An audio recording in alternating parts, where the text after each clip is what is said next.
Bonjour, je suis Dimitri de BookWidgets et dans cette vidéo, je vous présente un nouveau type de question qui s'appelle glisser-déposer des images réutilisables. Il était déjà possible de créer une question glisser-déposer des images, mais la différence ici, c'est qu'on va pouvoir réutiliser la même image plusieurs fois dans la réponse. Vous avez un premier exemple ici, donc l'idée c'est que les élèves vont écouter l'extrait audio ou bien lire la consigne et puis mettre le bon nombre de fruits dans chacun des paniers. Par exemple ici, dans le premier panier, 2 pommes, ok, je prends une pomme et je mets la pomme dans le panier et puis je reprends encore une fois une pomme et puis une poire, et 5 fraises. Vous avez compris le principe, donc on peut réutiliser la même image et même dans d'autres paniers, hein, parce que les fraises, je dois les mettre aussi dans le panier numéro 3. Autre exemple ici, mathématiques, je pense plutôt en enseignement primaire, hein, le fondamental.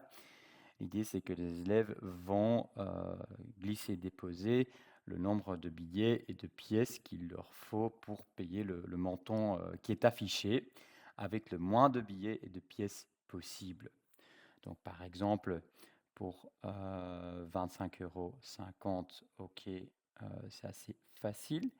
Pour 44,40 €, il me faut 2 fois un billet de 20, et ainsi de suite. Vous avez compris le principe.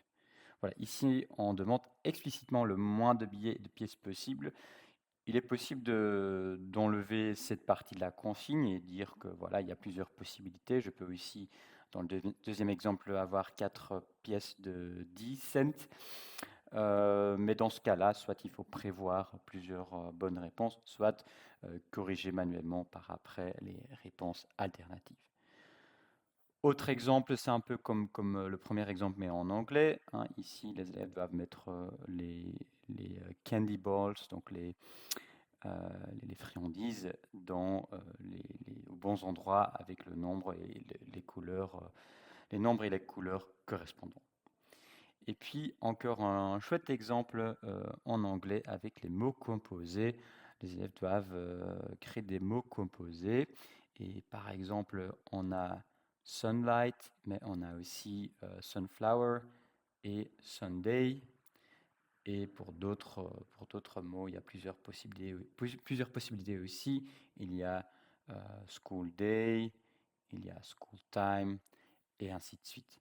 Voilà, vous avez compris le principe. Je vous montre encore comment créer de tels exercices. Donc, je vais à l'éditeur. Et là, je suis dans l'éditeur de l'exemple que vous venez de voir. Si je veux ajouter une nouvelle question de ce type, je clique sur Ajouter une question et je vais retrouver ici question glisser, déposer des images réutilisables qui se trouvent à côté du type de question qui existait déjà, glisser, déposer des images.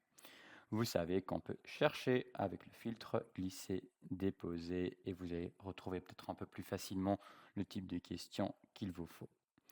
Voilà, je ne vais pas recréer une nouvelle question, je vais vous montrer la configuration pour gagner un peu de temps d'une question que vous avez vue dans les exemples avec les pièces et les billets donc, pour créer les montants. Ici, qu'est-ce qu'on a donc fait? On a d'abord écrit la consigne et puis on a ajouté les images. 200, c'est le nom de l'image, et puis l'image d'un billet de 200 € et ainsi de suite pour les autres billets et les autres pièces. Vous comprenez le principe. Ça, c'est la première ou la deuxième étape. La première étape étant la consigne, donc la deuxième, ajouter les images. Et puis, vous allez créer ce qu'on appelle les groupes d'images. Donc là, j'ai les exercices que vous avez vus, hein. On va peut-être créer un autre groupe d'images.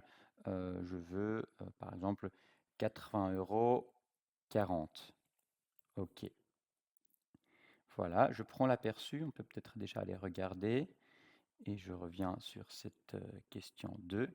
Voilà, le champ est déjà là. Les élèves pourraient déjà faire l'exercice, mais par contre, je n'ai pas encore la correction automatique pour ce quatrième champ, donc pour ajouter cette correction automatique, vous allez dans la partie réponse correcte, vous cliquez sur la première réponse correcte et vous cliquez sur ajouter des images. Je vois qu'il manque encore une petite traduction, on va régler ça au plus vite. Et puis, donc pour 80,40 €, il me faut un billet de 50 € qui est là. Il me faut un billet de 20 €, un billet de 10 € et il me faut deux pièces de 20 cents. Voilà, ajouter la sélection. Et la particularité ici, c'est que la pièce de 20, on va en avoir besoin deux fois. Il me faut deux pièces de 20 et donc je mets 2 ici et voilà, je prends l'aperçu. Je ne vais même pas compléter, mais je vais déjà envoyer et vous verrez qu'on va obtenir la bonne réponse en bas avec tout ce que j'ai sélectionné. Voilà, j'espère que ça vous plaira. N'hésitez pas à partager votre feedback. À plus tard.